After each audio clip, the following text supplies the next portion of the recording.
objectives of management. There are three objectives of management: organizational objectives, social objectives, personal or individual objectives. So at first we should know what is exactly the word objective mean. ये objective क्या है? तो objective आसान भाषा में aim, goal, और जो कि हमें डायरेक्ट करते हैं, मतलब हम लोग ऑर्गेनाइजेशन में जो भी एक्टिविटीज होगा उनको क्या करेंगे, डायरेक्ट करेंगे. हो गया objective. So now I welcome everyone to my YouTube channel Management Education, and today I am going to discuss the objectives of management, and please watch the video till the end. So now you see the organizational objectives. तो आखिर ये organizational objectives क्या होता है? Organizational objectives क्या होता है? The objectives which focus on fulfilling the economic goals. तो इकोनॉमिक गोल्स में जो फोकस करते हैं उसको हम लोग ऑर्गेनाइजेशनल ऑब्जेक्टिव्स कहते हैं.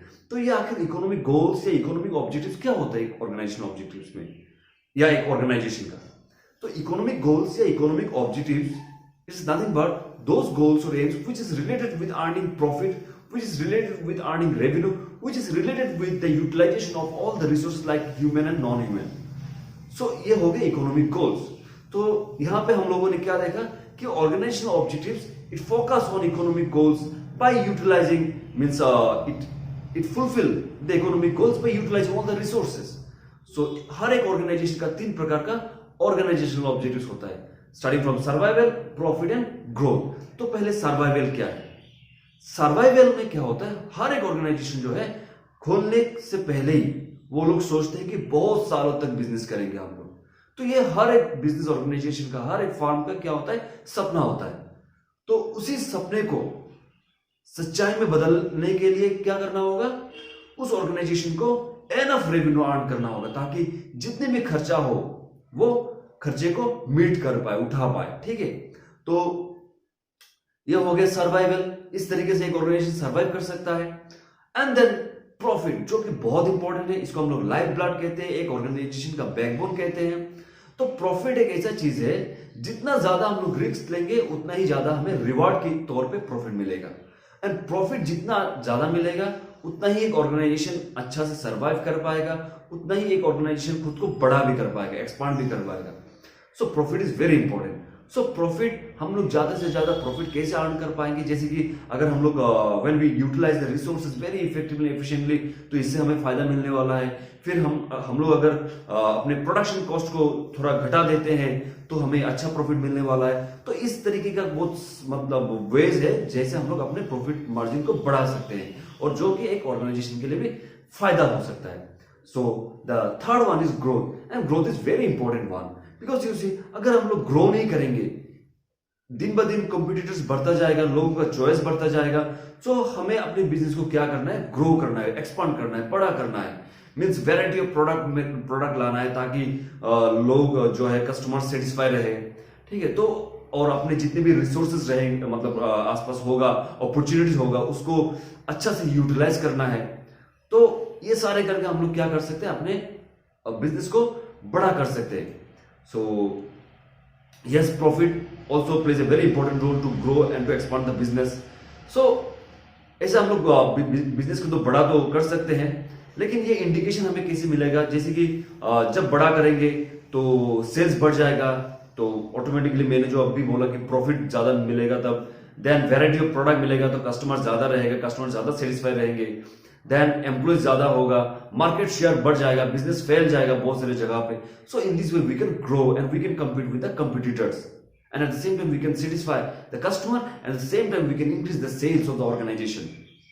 एंड ओवरऑल क्या मिलेगा हम लोगों को, एक अच्छा खासा रेवेन्यू मिलेगा at the end of the year.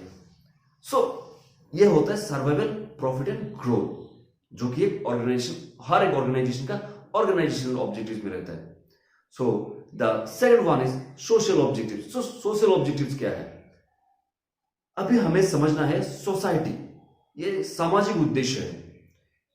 पहले हम लोगों ने देखा कि एक ऑर्गेनाइजेशन का objectives, now this is social objectives. तो सोशल ऑब्जेक्टिव्स क्या है, देखिए हर एक ऑर्गेनाइजेशन जो है एक सोसाइटी में रहता है, उनको जो भी रिसोर्सेस मिलता है एक सोसाइटी से ही मिलता है, अदर वो ह्यूमन हो या नॉन ह्यूमन रिसोर्सेस हो. तो हमें या एक ऑर्गेनाइजेशन को या एक मैनेजमेंट को कुछ सोशल ऑब्लिगेशंस के ऊपर भी ध्यान देना चाहिए.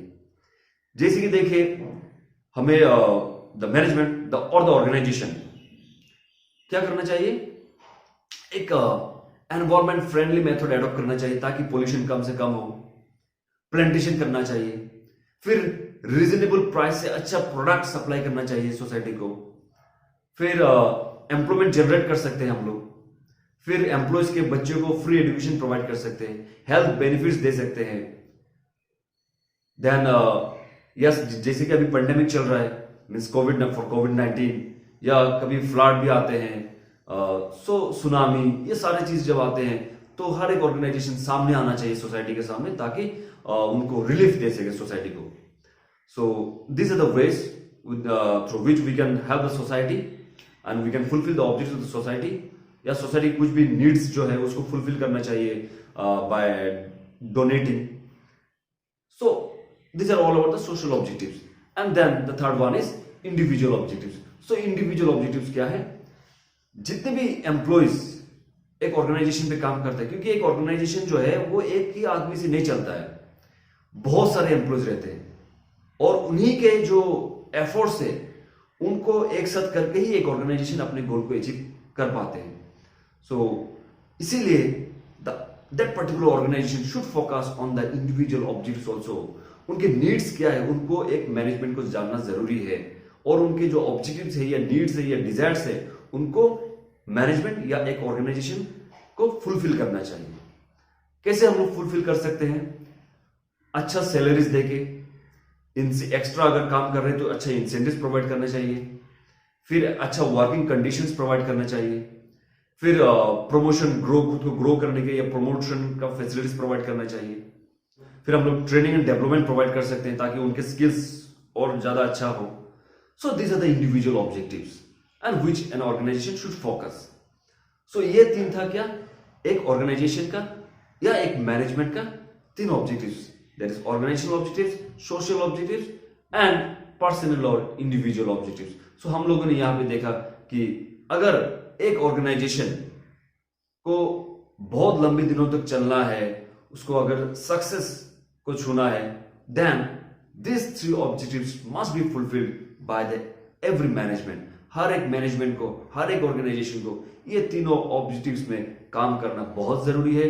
सो this is the end of the video. I hope everyone over there have understood. आप लोग जो भी देख रहे हैं वीडियो को, आप लोगों को समझ में आया होगा, और आप लोगों को ये भी समझ में आया होगा कि कितना जरूरी है ये तीनों ऑब्जेक्टिव्स एक ऑर्गेनाइजेशन को चलाने के लिए। Stay connected with my channel, do like, share and subscribe, and see you soon in the next video.